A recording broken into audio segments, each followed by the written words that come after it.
If your household net worth is $1.04 million, congratulations. You're statistically wealthy in Canada. You're in the top 20%, but you probably don't feel wealthy. You feel like you're keeping up. That gap between what the data says you are and what your life actually feels like is what this video is about. And we're going to walk through every level of wealth in Canada from 0 to 10 million plus, not based on what looks rich on Instagram, based on what Statistics Canada and the CRA actually measure. And by the end, you're going to know exactly where you stand and why almost no one in this country feels as rich as the numbers say they are. Canadians have a strange relationship with wealth.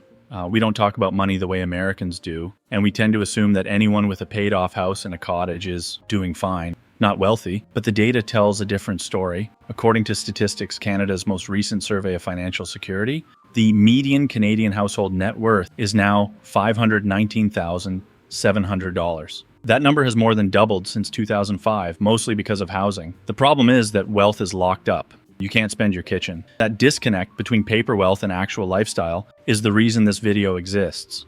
Let's start with the middle, because you can't understand the top until you know where the middle is. The median household income in Canada after tax is $74,400. That's the household, not the individual. The median individual employment income is around $46,000. For net worth, the median Canadian household sits at $519,700. That includes home equity, pensions, vehicles, and investments, minus all debts.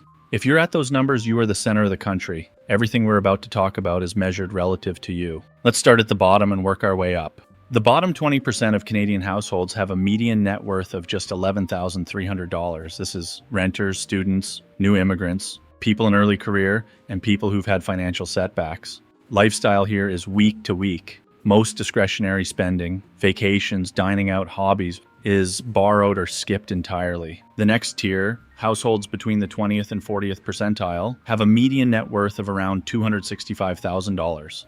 This is often younger homeowners with significant mortgages or older renters with workplace pensions. Lifestyle here is stable but tight.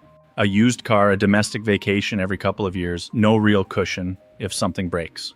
Now we hit the middle, 40th to 60th percentile, with that median of $519,700. This is the Canadian baseline. A house with a mortgage, 1 or 2 vehicles, RRSP contributions, maybe a family trip somewhere warm every other winter. From the outside, this looks like a comfortable middle-class life. From the inside, it usually feels like you're one major expense away from trouble. Move up to the top 40%.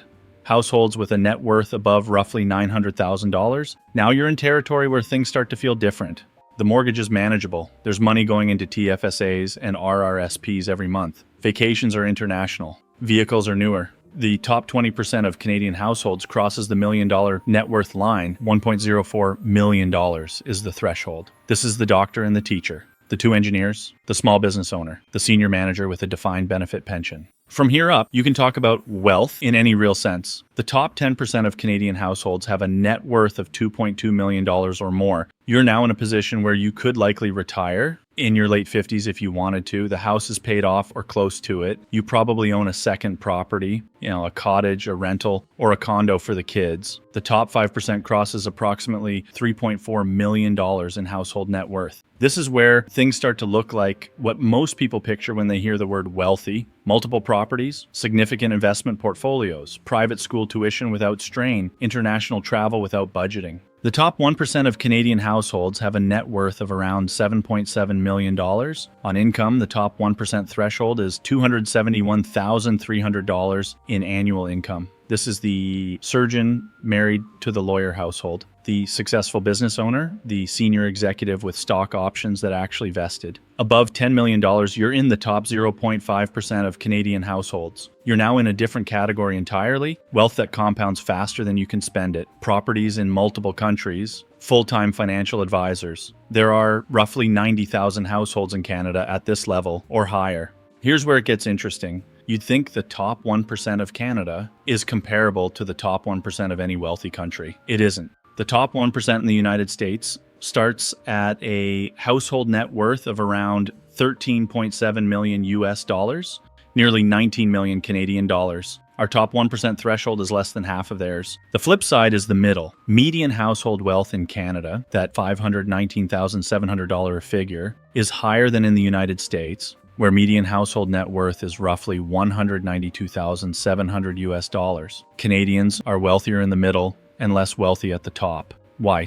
Two reasons. One, our housing market has pulled a huge number of ordinary Canadians into seven-figure net worth territory through equity alone. Two, our tax system and our smaller economy mean we don't produce as many extreme outliers at the top. Translation: it is statistically easier to become a millionaire in Canada than in the United States. It is far harder to become a multi-millionaire. So, why does almost no one in this country feel as wealthy as the numbers say they are? Three reasons. First, most Canadian wealth is locked in housing. According to CMHC, principal residences account for roughly 1/3 of total household wealth in Canada. You can't eat your house, you can't take it on vacation. So that paper wealth doesn't show up in your day-to-day life. Second, cost of living has outpaced wages in the cities where most Canadians actually live. The average rent in Toronto is now $2,640 per month, and in Vancouver, $2,810. A household earning the top 10% income of $186,000 in Toronto is going to feel a lot poorer than a household earning the same money in Saskatoon or Halifax. Third, and this is the one nobody talks about, social comparison has gone global. You're not comparing yourself to your neighbors anymore.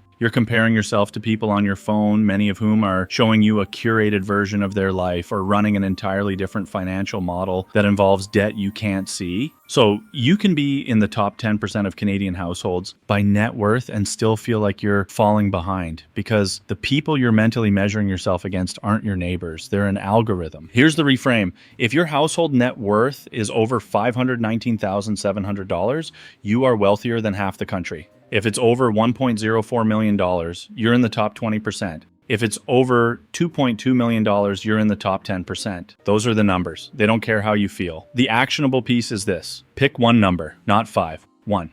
The most useful one for most Canadians is household net worth because it captures everything. Your house, your investments, your debts. Calculate it once. Add up every asset, subtract every liability. Write the number down, then check it once a year. Not once a week, not once a month, once a year. That single habit will do more for your sense of financial reality than any budgeting app, any side hustle, any spreadsheet. Because the thing that makes Canadians feel poor isn't poverty. It's the absence of a number to anchor to. Where you sit in the data is rarely where you sit in your head. The gap between those two numbers is where most financial stress in this country actually lives. If you want to know how the top 1% in Canada actually built their wealth, not what they earned, but what they did with it, that's the next video. Subscribe so you don't miss it.